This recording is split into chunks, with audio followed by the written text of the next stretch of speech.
যুক্তরাষ্ট্রের president Donald Trump ছোটবেলা থেকেই ফুটবল পছন্দ করেন। বেসবল, বাস্কেটবল, আমেরিকান ফুটবল, যুক্তরাষ্ট্রে এসব খেলাই বেশি জনপ্রিয়।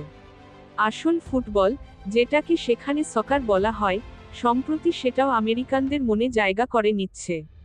বিশেষ করে মেজর লিগ সকারের ক্লাব ইন্টার মায়ামিতে লিওনেল মেসি নাম লেখানোর পর।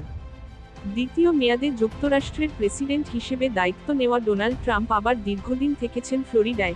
লিওনেল মেসির ইন্টার মায়ামি সেখানকারই ক্লাব। প্রশ্ন আসতেই পারে, ডোনাল্ড ট্রাম্প কি আসল ফুটবলের খোঁজখবর রাখেন? রাখলে তিনি কোন ক্লাবের সমর্থক বা ভক্ত? শুনে অবাক হতে পারেন, ছোটবেলা থেকেই ফুটবল পছন্দ ট্রাম্পের। জীবনের নানা পর্বে ফুটবলের সঙ্গে জড়িয়েছেন যুক্তরাষ্ট্রের প্রেসিডেন্ট। তার ছোটবেলার একটি বিষয় হয়তো অনেকেরই অজানা। যখন হাইস্কুলে পড়তেন, নিউ ইয়র্ক মিলিটারি একাডেমিতে ফরোয়ার্ড হিসেবে খেলতেন। ফক্স স্পোর্টস জানিয়েছে, ট্রাম্প সম্ভবত রাইট উইংয়ে খেলতেন। ব্যক্তিগত ও ব্যবসায়িক জীবনের নানা অধ্যায় ট্রাম্প বাস্কেটবল, আমেরিকান ফুটবল সহ মূলধারার ফুটবলের সঙ্গে যুক্ত হয়েছেন। তবে তার পছন্দের তালিকার শীর্ষে যুক্তরাষ্ট্রের কোনো ফুটবল ক্লাব নেই। এমনকি ফ্লোরিডার ইন্টার মায়ামিও ট্রাম্পের পছন্দের ক্লাব নয়। ট্রাম্প ইংল্যান্ডের ক্লাব ম্যানচেস্টার ইউনাইটেডের সমর্থক। তৃতীয় স্ত্রী মেলানিয়ার গর্ভে জন্ম নেওয়া ট্রাম্পের ছেলে ব্যারনও ছোটবেলায় খেলা হিসেবে বেছে নিয়েছিলেন ফুটবলকে।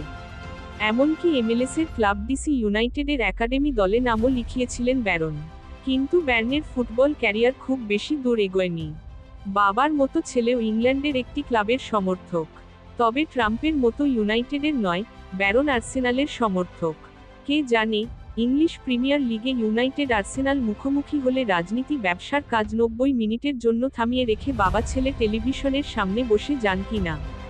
ডোনাল্ড ট্রাম্পের নাতি, অর্থাৎ ইভাঙ্কা ট্রাম্পের ছেলে থিওডোর জেমস আবার ফ্রান্সের চ্যাম্পিয়ন পিএসজির ভক্ত। ফিফা সভাপতি জিয়ান্নি ইনফান্তিনোর সঙ্গে ডোনাল্ড ট্রাম্পের রসিকতা। ট্রাম্প প্রেসিডেন্ট থাকাকালেই যুক্তরাষ্ট্রে 2025 ক্লাব বিশ্বকাপ ও 2026 বিশ্বকাপ অনুষ্ঠিত হবে। ফুটবলের সঙ্গে অন্যভাবেও জড়িয়ে থাকতে চেয়েছিলেন ট্রাম্প।